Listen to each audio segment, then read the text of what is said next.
လောကကြီးမှာရှင်သန်နေကြတဲ့လူတွေအားလုံးထဲမှာအချို့သောသူတွေကြတော့သုံးမကုန်စားမကုန်ဖြုံးမကုန်နဲ့စီးစိမ်ဥစ္စာတွေနဲ့ကြွယ်ဝကြတယ်အဆင်ပြေကြတယ်ဘဝမှာသူတို့လိုချင်တဲ့ပုံစံသူတို့ဖြစ်ချင်တဲ့ဆန္ဒအတိုင်းရှင်သန်နေထိုင်နိုင်ကြတယ်အချို့သောသူတွေကြတော့လေကုန်းကောက်เสียမရှိအောင်ကိုဆင်းရဲကြတယ်အစင်မပြေအောင်ကိုမှဘဝတွေကခါတီးလွန်လာတယ်ဒီလူတန်းစားနှစ်ခုကြားတဲ့ကကွာဟနေတဲ့ကွာဟချက်ကပါလဲမကြိုးစားလို့လားဒါမှမဟုတ်ပြင်းလို့လားဒါမှမဟုတ်ဘာကြောင့်လဲအတိက key point အချက်ဒီဘာလဲဆိုတာကိုကျွန်တော်ဒီနေ့မှာအားလုံးကိုပြောပြပေးသွားမှာဖြစ်ပါတယ်ဒါကတော့အင်မတန်မှရိုးရှင်းတယ်ကျွန်တော်ဒါကိုသိဖို့အတွက်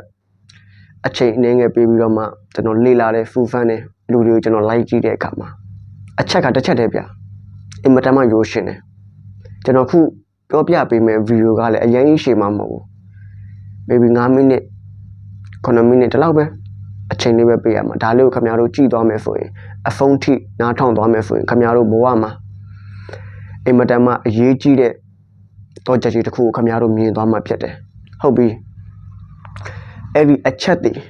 အဲ့ဒီတစ်ခုတည်းသောအချက်တွေဘာလဲဆိုတဲ့အခါမှာ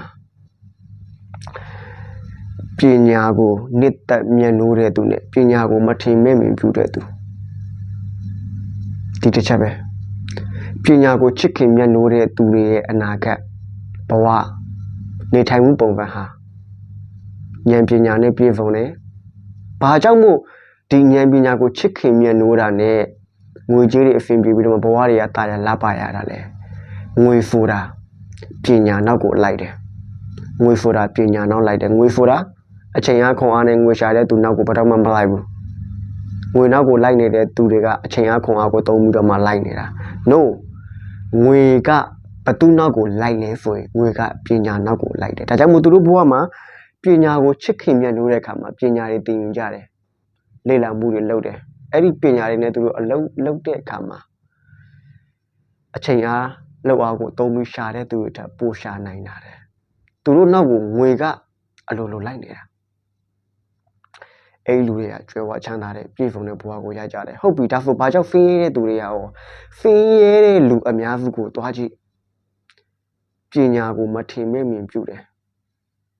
ပညာစကားပြောရင်လောင်ပြောင်တရောတယ်ပညာစကားပြောတဲ့အခါမှာသူတို့ရဲ့နားထဲမှာတန်ရီဘူးလောင်းထဲတယ်လို့သူတို့မခံမရက်နိုင်ခါသိကြတယ်ဒါဟာပညာကိုအလိုမရှိတဲ့လူတန်းစားတွေရဲ့လူတွေရဲ့အကျင့်စရိုက်လက္ခဏာတွေပဲအဲ့ဒီလူတွေရဲ့အဖုံးကဘာဖြစ်သွားလဲသူတို့ဘဝဖုံးရှုံးသွားတယ်အဆင်မပြေမှုတွေဖြစ်လာတယ်သူတို့ဘဝနောက်ဆုံးမှာဖုံးရှုံးခြင်းနဲ့ပဲလမ်းဆုံးသွားတယ်အခုဆိုရင်ခင်ဗျားတို့မြင်သွားမယ်ထင်တယ်ဘာကြောင့်မို့အဆင်ပြေနေတဲ့လူတန်းစားအဆင်မပြေတဲ့လူတန်းစားထဲမှာကွာဟနေတဲ့အဓိကအချက်လေးကပါလဲပညာကိုချစ်ခင်မြတ်နိုးတဲ့သူနဲ့ပညာကိုမထင်မဲ့မြင်ပြုပြီးအလိုမရှိတဲ့သူဒီလူတန်းစားနေရက်ကအဲ့တစ်ချက်ကြောင့်ပဲအကြောင်းအရာတွေဘဝပုံစံတွေကွာခြားသွားတယ်ဆိုတာကိုကျွန်တော်အားလုံးကိုသိစေချင်တာဖြစ်တယ်ကျွန်တော်ဒီနေ့မှာပြောပြပေးမယ့်အကြောင်းအရာလေးကတော့ဒီလောက်ပဲဖြစ်ပါတယ်ကျွန်တော်ဗီဒီယိုကိုအဆုံးထိကြည့်ပေးတဲ့သူတယောက်ချင်းတိုင်းကိုကျွန်တော်အထူးကျေးဇူးတင်တယ်ကျွန်တော်ရဲ့နောက်ထပ်ဗီဒီယိုတွေမှာလည်းထပ်မံပြီးတော့မှကျွန်တော်ရဲ့ဗီဒီယိုကိုကြည့်ရှုနိုင်ဖို့အတွက်ကျွန်တော်ရဲ့ channel လေးကို like and subscribe လုပ်ပေးသွားဖို့ကျွန်တော်တောင်းဆိုပါတယ်အားလုံးကိုကျေးဇူးတင်ပါတယ်